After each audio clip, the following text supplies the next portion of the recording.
बरसात का महीना ऐसे दरख्त के नीचे जख्म खुले लिए कैसे बैठे हुए हैं? भीग गया था मैं परसों सारा भीग गया था। फिर मोदी गया।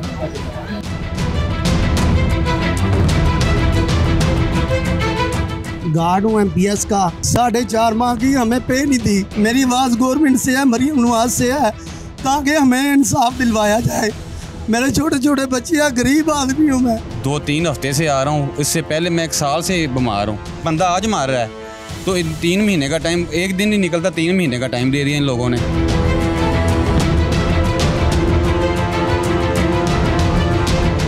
सफाई बिल्कुल नहीं है अंदर, वो सुनते भी नहीं है स्टाफ। वाशरूम में जा रहा है बच्चे को लेके, तो वो बच्चा कह रहा है मैंने इधर वाशरूम नहीं करना। इतना गंदा, जगह जगह पे आप देखें ढेरियाँ लगी हुई हैं। कई ऐसे हमले वाले लोग हैं, लोगों को कहते हैं हमें 1500 रुपया दो, आपका कल वाली लिस्ट में नाम आ जाएगा। आज हम मौजूद हैं पंजाब के पब्लिक हॉस्पिटल मेयो हॉस्पिटल के बाहर। मेयो हॉस्पिटल की कई वीडियोस हमें मौसूल हुई जिनमें पार्किंग एरिया में कूड़े का ढेर देखने को मिला और गंदी तरीन लैट्रिन देखने को मिले, जिस पर आवाम काफी बरहम नजर आई। इसके साथ साथ हमने देखा किस तरह से हॉस्पिटल्स के अंदर, वार्ड्स के अंदर अमला मोबाइल फोन इस्तेमाल करता है। आइए चलते हैं मेयो हॉस्पिटल में मौजूद लोगों से बात करते हैं और जानते हैं उनकी राय। अस्सलाम वालेकुम। वालेकुम अस्सलाम, क्या हाल है? सर कहाँ से आए हैं आप? मैं नारंग मंडी से आया हूँ। इतनी दूर से आए हैं, क्या इलाज करवाने आए हैं? किसका इलाज करवाने आए हैं? मेरा बेटा है 6 माह का, ठीक है, इसका पाँव टेढ़ा है, ठीक है। कभी कह रहे हैं आज आना, कल आना, परसों आना। वो जो वार्ड बॉय है वो फ़ोन पे बातें कर रहे हैं, बात हमारी सुन नहीं रहा। डॉक्टर साहब कह रहे हैं इसे ले जाओ। अब हमारे पास सहूलत नहीं है इनके शूज़ की, ठीक है। मैं बहुत मजबूर हो के इतना किराया लगा के आया, तो फिर मुझे कहते वापस ले जाए। अंदर हॉस्पिटल्स की अगर हम निज़ाम की बात करें तो क्या कहना चाहेंगे, क्या चीज़ बेहतर होने वाली है? हाल ही में मोहतरमा मरियम नवाज ने अमले के मोबाइल फ़ोन इस्तेमाल करने पर भी पाबंदी लगाई। आपको लग रहा है अंदर मोबाइल फ़ोन इस्तेमाल नहीं हो रहे हैं? बिल्कुल हो रहे हैं, कोई पाबंदी वगैरह नहीं उनके। वो कह रहे हैं पाबंदी है उन लोगों के लिए जो हमारे वगे लोग हैं, ठीक है। ये जो स्टाफ लोग हैं ये उनके लिए पाबंदी नहीं है। ये कह रहे हैं ये जो भी है आपके लिए, हमारे लिए नहीं। अच्छा, बहुत सारी जगहों पर हमें मेयो हॉस्पिटल में कूड़ा भी देखने को मिल रहा है, उस पर क्या कहेंगे? ये जगह जगह पे आप देखें ढेरियाँ लगी हुई हैं, जिनको वो खुद का बैठे सुकून से रह रहे हैं। वो उनको परेशानी नहीं, हमें परेशानी है। वो कहते हैं हमें कोई परेशानी है। कभी भी वाशरूम में जा रहा है बच्चे को लेके, तो वो बच्चा कह रहा है मैंने इधर वाशरूम नहीं करना। इतना गंदा कि जो वार्ड उसका है वो कह रहा है मुझे नहीं इल्म। अभी वार्ड में कंप्लेन भी किया है, वो कह रहे हैं ये खुद ही हो जाएगा साफ, आपको करने की ज़रूरत नहीं है। बात तो होता है वो साफ? नहीं, बिल्कुल नहीं साफ होता। कोई अमला नहीं है जो सफाई का ख्याल रखे वॉशरूम्स का? कोई अमला नहीं है, किसी किस्म का अमला नहीं है उधर। अस्सलाम वालेकुम। वालेकुम अस्सलाम। क्या नाम है आपका? मेरा नाम मोहम्मद अदरीस। अदरीस साहब, मेयो हॉस्पिटल कितने अरसे से आ रहे हैं और किस इलाज के लिए आते हैं? गाय बगाए आते हैं जब कोई किसी की चोट लग जाइए। आज इस वक्त मेरा दोदरा उसका ऑपरेट है, इसलिए मैं इधर हूँ। सफाई के हवाले से बताएं। सफाई के हवाले से हमें बहुत शिकायत सुनने को मिली। यहाँ के लैट्रिन्स बहुत गंदे हैं, यहाँ सफाई, कूड़ा बहुत पड़ा हुआ है मेयो हॉस्पिटल में। अगर मेयो हॉस्पिटल में ये जो होम शटल बनाया ना उधर वो कुव्वत अदारे वालों ने, उनके वाशरूम साफ़ हैं। दूसरे हॉस्पिटल किसी में पेशाब करने को जी नहीं चाहता। सफाई का भी नाक़िस निज़ाम है और कई ऐसे हमले वाले लोग हैं जिनको हम नहीं जानते। वो आ जाते हैं कि लोगों को कहते हैं हमें 1500 रुपया दो, आपका कल वाली लिस्ट में नाम आ जाएगा, ठीक है। अगर वो नहीं देगा तो उसका लेट हो जाएगा। अगर किसी को कह भी दो तो वो गुंडे बने हुए हैं, ठीक है। वो आगे से लड़ते हैं लोगों से के साथ। पता नहीं ये क्या निज़ाम है, ये अल्लाह ही चला रहा है इस निज़ाम को, वरना हुकूमत का तो हमें कोई रोल नज़र नहीं आता। हुकूमत को कोई पैगाम देना चाहेंगे? पैगाम यही है कि गरीब आदमियों पर रहम करें। ये बाहर से डर के सरकारी हॉस्पिटल में आते हैं, इधर भी अंदर जाने का भी सो, बाहर आने का भी सो। जो कि ना दे तो वो ऐसी बदतमीज़ी करते हैं। वो ना देखते हैं बुज़ुर्ग है, ना देखती हैं कोई बड़ा, उसके गल पै जाएंगे। जब हम कहेंगे आगे से कुछ तो कहेंगे आप बदतमीज़ी करते। कितना अरसा हो गया मेयो हॉस्पिटल में इलाज के लिए आ रही हैं? 3 माह हो गया, 3 माह हो गया। किस मसले के लिए आए थे मेयो हॉस्पिटल? वो हमारा भाई जो है ना, उसका वो पहले ये दिमाग चोट लगी, एक्सीडेंट हुआ उसका, ये यहाँ पे चोट लगी उसको, उसकी आइज भी चली गई है और जबड़े का ऑपरेट हुआ है। तो अब ये टांग टूटी हुई, ये भी टूटी हुई। 3 माह से आ रहे हैं, तो पहले कहते हैं ये जबड़ा खुलवाए, फिर वो खुलवाया, अब कहते हैं कि अब फिर हफ्ते का टाइम दे दिया उन्होंने। एक्सरे और अद्वियात अंदर से ही हो रहे हैं? नहीं, अभी हमने 2000 रुपया दिया है, एक्सरे वगैरह कुछ नहीं हुआ, एक्सरे वगैरह कुछ नहीं हुआ, सिर्फ टेस्ट हुए हैं। ठीक है। 3-4 उसका 2000 लिया उन्होंने। ठीक है। वो जो आगे गार्ड है हॉस्पिटल में? हाँ जी, अभी दिए। लेकिन हॉस्पिटल में तो टेस्ट वगैरह फ्री किए जाते हैं। पता नहीं, उन्होंने कहा कि 7000 है, लेकिन हमने फीस है इसकी 7000 है, लेकिन हमने 2000 लेस करके 4000 किया। मेयो हॉस्पिटल वॉशरूम्स वगैरह सब साफ है? बहुत गंदे हैं, बहुत गंदे, इतने कीड़े चल रहे हैं, दिल नहीं करता अंदर बढ़ने को, कोई सफाई नहीं है। ਇੱਥੇ ਆਏ ਅਸੀਂ 3 ਦਿਨਾਂ ਬਾਅਦ, ਇਹਨਾਂ ਦੀ ਟਾਈਮ ਹੈ, ਅਸੀਂ 3 ਦਿਨਾਂ ਬਾਅਦ ਫਿਰ ਆਏ ਤੇ ਇਹਨਾਂ ਨੇ ਆ ਕੇ ਆਖਿਆ ਕਿ ਤੁਸੀਂ ਹੁਣ DVD ਲੈ ਕੇ ਆਓ।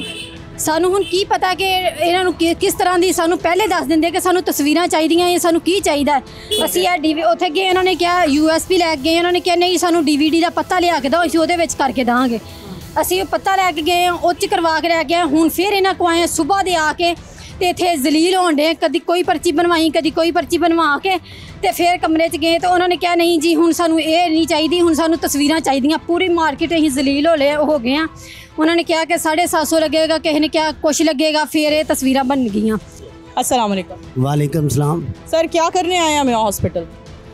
मैं तो सर इधर ना गार्ड हूँ MPS का, इधर नौकरी करता रहा हूँ। 8 माह मैंने काम किया है, मगर हमें पे नहीं मिली इनकी। 4.5 माह की हमें पे नहीं दी। मेरे छोटे छोटे बच्चे हैं, मैं इधर गरीब आदमी इसलिए लगा था ताकि मेरे बच्चे रोटी खा सके, मगर मैं कमाने के लिए आया हूँ। 4.5 माह की तनख्वाह नहीं मिली। ये मेरी कंपनी का नाम है। फ़ोन करते हैं कि हमें कुछ तनख्वाहें दे दो मेजर साहब, हमारे बच्चे भूखे हैं, मगर वो कुछ करते नहीं हैं, देते नहीं हैं। वो कहते मेरे पास तनख्वाहें नहीं है, मैं नहीं दे सकता। आपके अलावा और कितने ऐसे साथी हैं आपके जिनको तनख्वाहें नहीं मिली? 225 गार्ड है MPS के, किसी भी गार्ड से पूछ लें। यहाँ में इमरजेंसी में साहब में हर जगह में फिर रहे हैं। अब तो मैंने देखा मीडिया वालों को, तो मैंने कहा कोई मेरी आवाज़ सुन सके। मेरी आवाज़ गवर्नमेंट से है, मरीम नवाज से है, ताकि हमें इंसाफ दिलवाया जाए। मेरे छोटे छोटे बच्चे हैं, गरीब आदमी हूँ मैं। आम शहरियों का मौजूदा हुकूमत से सवाल है कि आखिर इनकी तनख्वाहें ना मिलने का जिम्मेदार कौन है। आगे चलते हैं, मजीद लोगों से बात करते हैं। अस्सलाम वालेकुम। वालेकुम अस्सलाम। सर कहाँ से आए हैं? शादरा से आए हैं। क्या करवाने आए हैं, किसका इलाज करवाने आए हैं? मेरा बेटा है 11 साल का, इसके कान का मसला था, उसके चेकअप के लिए हम आए हैं। ठीक है। हाँ। अंदर का निज़ाम बताएं, मेयो हॉस्पिटल का कैसा निज़ाम है, अंदर के मामलात कैसे हैं? जी इतने अच्छे नहीं हैं, वाशरूम बहुत ज़्यादा गंदे हैं और इनका निज़ाम जो है वो बहुत ज़्यादा पुअर है। अभी तक लोग इतना तरक्की कर गए हैं, लेकिन ये हॉस्पिटल ऐसा है कि अभी बहुत परेशानी है। इधर AC पंखे सब चल रहे हैं? बहुत गर्मी है, इधर कोई निज़ाम नहीं है। लोग अगर चेक करवाने आते हैं तो गलियों में सोना पड़ रहा है, तो बहुत बुरे हालात हैं। अमले का बताइए, अमला कैसा है, आपके साथ कोई तावन करता है? नॉन कोऑपरेटिव नहीं, तावन नहीं करते। अच्छा, हाल ही में मरियम नवाज साहिबा ने मोबाइल इस्तेमाल करने पर पाबंदी लगाई है अमले की, क्या अंदर मोबाइल इस्तेमाल किए जा रहे हैं? हाँ जी, ये मोबाइल यूज़ करते रहते हैं, लेकिन हमारे मरीजों पे तवज्जो नहीं दे रहे। ठीक है। हाँ जी। हुकूमत से कोई अपील करना चाहेंगे? हुकूमत से क्या अपील करें, उन्हें खुद चाहिए। अभी तो मरियम नवाज साहिबा काफ़ी कर रही हैं, तो लेकिन इसके बावजूद भी कुछ अभी बेहतरी नज़र नहीं आ रही। यहाँ के हालात बहुत ख़राब हैं। यहाँ पे प्रोटोकॉल दिया जाता है, जो यहाँ पे आते हैं ना इनके मिलने वाले, उनको पहले प्रोटोकॉल मिलता है, और हम जैसे लोग जो लाइनों में लगे रहते हैं सारा दिन यहाँ खज्जल खुआर। अभी बाहर से एक्सरे करवा के आए हैं। तो बाहर से एक्सरे क्यों करवाया है? ये इन्होंने लिख के दिए, ये बाहर से करवा के लाए। ये बाजू की हड्डी फ्रैक्चर हुई है, तो एक्सरा बाहर से करवा के आए हैं। मतलब अंदर एक्सरे मशीन ख़राब है, क्या वजह बता रहे हैं? ये वो कह रहे हैं यहाँ से नहीं होता, ये जो एमरजेंसी में होता है, तो एमरजेंसी वाले जो कहते हैं कि भाई जो एमरजेंसी केस आएगा हम तो वो करते हैं, बाहर वाला नहीं हम करते, इसलिए हम बाहर से फीस भर के तो करवा के आए हैं। आपको लगता है हॉस्पिटल साफ़ हो चुके हैं? नहीं जी, कोई भी नहीं साफ़ है, बहुत गंदगी है, बहुत ज़्यादा गंदगी है। वाशरूम भी बहुत गंदे हैं और सफाई नहीं होती। एक यानी कि यूज़ पे यूज़ हो जा रहे हैं और उसकी सफाई नहीं है। सफाई वाला अमला मौजूद नहीं है अंदर? मौजूद है लेकिन वो नहीं, वो उस देन के ध्यान नहीं कर रहे। किधर से आई हैं आप? मैं शादरा से। शादरा से मेवा हॉस्पिटल आई हैं, किस इलाज के लिए आई हैं? मेरी बेटी को ये चिकन पॉक्स निकले थे ना। ठीक है। तो अब इसी निमोनिया हो गई। अच्छा, अंदर के हालात बताएं, मेवा हॉस्पिटल के हालात बेहतर है? मामला बहुत ख़राब है, सफाई बिल्कुल नहीं है अंदर, वो सुनते भी नहीं है स्टाफ। ठीक है। और सबसे बात है जो उनका स्टाफ है ना वो पैसे बहुत भी लेते हैं। जो ये आया लोग हैं ये बहुत पैसे लेती हैं। क्या कहते हैं? ये बार बार हर बंदे से आके बोलते हैं चाय पानी के पैसे, चाय पानी, चाहे आपके पास हो चाहे ना, वो बहुत पैसे भी लेती हैं। ठीक है। और अगर पैसे ना दे उनको तो फिर क्या रवैया होता है उनका? फिर उनका रवैया यही कि वो आपके जो साथ आते हैं उनको अंदर बैठने नहीं देती, मिसबिहेव करती हैं। सफाई के हवाले से आप कह रही हैं मामलात बहुत ख़राब हैं, लेटरिन की सूरत हाल कैसी है? बहुत गंदी, बहुत स्मेल आती है, बच्चों को ले जाना मुश्किल है, हालांकि वो ज़्यादा बीमार हैं फिर भी वो बहुत गंदगी है अंदर। ठीक है जी नाज़रीन, लोगों का कहना है कि सफाई के मामलात इस कदर ख़राब हैं मेवा हॉस्पिटल में कि जब मरीज़ गंदे वॉशरूम लैट्रिन इस्तेमाल करेंगे तो उसके बाद वो मज़ीद बीमार होंगे बजाय सेहतयाब होने के। आइए मज़ीद लोगों से जानते हैं। अस्सलाम वालेकुम। वालेकुम अस्सलाम। किधर से आए आप? मैं कोटपिंडी दास फंडाला नासर खां से आया हूँ। कितना अरसा हो गया और किस इलाज के लिए आए हैं मेवा हॉस्पिटल? मुझे ना इंजेक्शन लग गया था पट्टे के अंदर, तो मैं तकरीबन इधर 2-3 हफ्ते से आ रहा हूँ। इससे पहले मैं 1 साल से बीमार हूँ। तो इन लोगों ने, मैं इतना तकलीफ़ में, रात को नींद भी नहीं आती, तो इन लोगों ने मुझे 2-3 माह का टाइम दे दिया है MIR का। तो मैं तकलीफ़ में, मैं इसलिए हूँ, मैंने तो प्राइवेट भी इलाज करवाया, इधर सुना था कि MIR करवाते हैं, तो इधर आया हूँ। तो इन लोगों ने मुझे टाइम 2-3 माह का दे दिया, एक दिन भी नहीं निकलता, इतनी दर्द होती है। ठीक है। आपने वजह पूछी आखिर 3 महीने का वक्त आपको क्यों दिया है? 3 महीने तो में तो बीमारी कहाँ की कहाँ पहुँच जाएगी। 1 साल हो गया, मैं 1 साल से प्राइवेट भी इलाज करवा रहा हूँ। ठीक है। लेकिन ये इन्होंने आज मुझे इतनी ज़्यादा टाइम में दे दिया है। वो तरीकाकार हमारा यही है, 3 माह का भी बंदा आज मार रहा है, तो 3 महीने का टाइम, एक दिन नहीं निकलता, 3 महीने का टाइम दे दिया इन लोगों ने। अभी 3 महीने वेट करेंगे इनका, उतनी देर चाहे कोई कैंसर का मसला बन जाए तो फिर कानून उनके लिए है जो जिनकी सिफारिश है। हम कितने दिनों से इधर जलील हो रहे हैं, ये आपके सामने, ये सारी रिपोर्टें आपके सामने।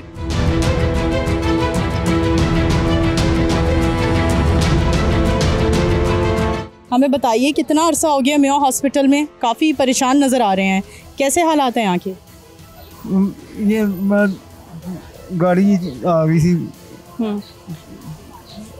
टांगे टूट गई, इस वजह टांगे लगे, एक पे ये मशीन लगी है। कितने अरसे से हैं यहाँ?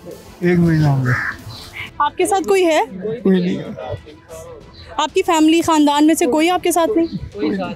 आपके बच्चे, बीवी कोई होगा? कोई नहीं है, कोई नहीं आ रहा जाता। आपको अंदर हॉस्पिटल में किसी ने दाखिल नहीं किया? दाखिल किया था, ऑपरेशन हुआ, वो प्लस से उतार के ये दबाया, फिर मुझे निकाल दिया बाहर से, बाहर नहीं जाने दिया। डिस्चार्ज किया हुआ था, प्लस लगा के ना डिस्चार्ज किया हुआ था, फिर ये लगा के ना मुझे बाहर निकाल दिया। अपना कमाता हूँ, अपना खाता हूँ, थोड़े का काम, गुत्ता उठा के रोटी खाता, थोड़ा भर के। एक्सीडेंट कैसे हुआ? रात को बैठा हुआ था, लेटा था वो फुटपाथ पे, वो अचानक गाड़ी ऊपर आ गई। आप हॉस्पिटल में पार्किंग में पड़े हुए हैं, यहाँ पर आकर आपको कोई डॉक्टर चेक करता है? पता नहीं, मुझे नहीं, वो करता कि नहीं करता। ये निकाला हुआ ना, बाहर से निकाला हुआ, पता नहीं करता है कि नहीं करता। बरसात का महीना, ऐसे दरख्त के नीचे जख्म खुले लिए कैसे बैठे हुए हैं? भीग गया था मैं, परसों सारा भीग गया था, फिर मोड़ गया था। कब से ये यहाँ पार्किंग में हैं और आप लोग इनको? 1.5 महीना हो गया सानू इधर वेखदे ਨੂੰ। साडा मरीज भी दाखिल है, 2 महीने हो चले सानू इधर ही पे है। इनको अंदर वार्ड में ले जाने की कोई कोशिश नहीं की आपने? वार्ड में कोई नहीं इन्हू लैके जाता, ਇੱਥੇ ਹੀ ਇਹਨੂੰ ਕਦੀ ਛਾਵੇਂ ਕਰ ਦਿੱਤਾ, ਕਦੀ ਕਿਤੇ ਕਹਿੰਦਾ ਕਰ ਦਿਓ, कोई नहीं ਇਹਦੀ ਪੁੱਛ करता। क्या बताएं कि अमले का क्या सलूक है इनके साथ? मैं तकरीबन खुद 2 मरतबा लेकर गया था अंदर, जब बारिश हुई थी मैं उनको अंदर लेकर गया हूँ, तो जब मैं सुबह फजर की नमाज़ पढ़ने के लिए आऊँ तो फिर बाहर ही ऐसे ही पड़ा हुआ है, तो फिर बारिश हुई है, हम अंदर लेकर जा रहे हैं, वो नहीं जाने देते, अमला अंदर नहीं जाने दे रहा। वो कहते जी ये नशई है, ये ऐसे है, फलां ढिंग है, यानी कि जो उनके मुंह में आ रहा था बकते जा रहे थे। हमने उनको कहा कि यार अभी तो इंसानियत देखो, क्यों ना कि मैं खुद शापर भी लेकर आया था, उनके पाँव पे भी डाला था, तो मैं कह रहा था कि यार वक्ती तौर पे अंदर ले जाओ, बारिश हो रही है, तकरीबन परसों की भी चौथ की बात है, 2:30 बजे बारिश हुई है। तो मैं फिर अंदर लेकर गया हूँ। 10 मिनट बाद उन्होंने फिर उसको थोड़ा आगे बाहर आया ना, तो छत बनी है उधर, उसके नीचे रख दिया, अंदर नहीं जाने दिया। डॉक्टर से आपकी कोई बात हुई इनके बारे में, इनके हवाले से? नहीं, डॉक्टर तक तो हमें पहुंचने दिए नहीं, क्योंकि अंदर जाए अमला ही बदतमीजी करके बाहर निकाल देता है। यानी कि जो गेट कीपर है ना, वो ही नहीं अंदर जाने देते। मेरी बेटी खुद है, हमने उसको अपने मिलने जाना होता है बेटी को, तो रोज़ 100 रुपया। मैं बता रहा हूँ, मुझे 3 माह हो चुके हुए हैं, 3 माह हो चुके हैं वैसे जलील होते हुए। हुकूमत को गवर्नमेंट हॉस्पिटल्स के हवाले से कोई मैसेज देना चाहेंगे आप? अब मैसेज क्या दो, कौन कौन क्या क्या मैसेज देगा? अभी जितने खड़े हैं इधर, हर किसी से थोड़ा थोड़ा पूछेंगे ना, तो आपको सब पता चल जाएगा कि कितने सब बेबस हो चुके हैं। जी नाजरीन, यहाँ गवर्नमेंट हॉस्पिटल में अमले की हरकत से पर्दा उठाया जा रहा है। यकीनन आप सब देखने वाले खुद गवर्नमेंट हॉस्पिटल में अमले की इन हरकत से वाकिफ़ होंगे, लेकिन यहाँ सवाल ये उठता है कि आला हुकाम आखिर क्यों गवर्नमेंट हॉस्पिटल्स का रुख नहीं करते हैं, जो उन्हें इस हवाले से कोई इल्म ही नहीं है, नॉलेज ही नहीं है कि यहाँ के अमले ने क्या गुंडागर्दी शुरू की हुई है, अंदर जाने के पैसे, बाहर आने के पैसे, रिश्तेदारों को मरीज़ से मिलवाने के वक्त पर पैसे, इतना ख़र्चा एक आम इंसान की जेब पर कितना भारी पड़ता है। इसी के साथ अपनी होस्ट नूर अमानुल्लाह को दीजिए इजाज़त, दोबारा हाजिर होंगी, तब तक के लिए अल्लाह हाफ़िज़।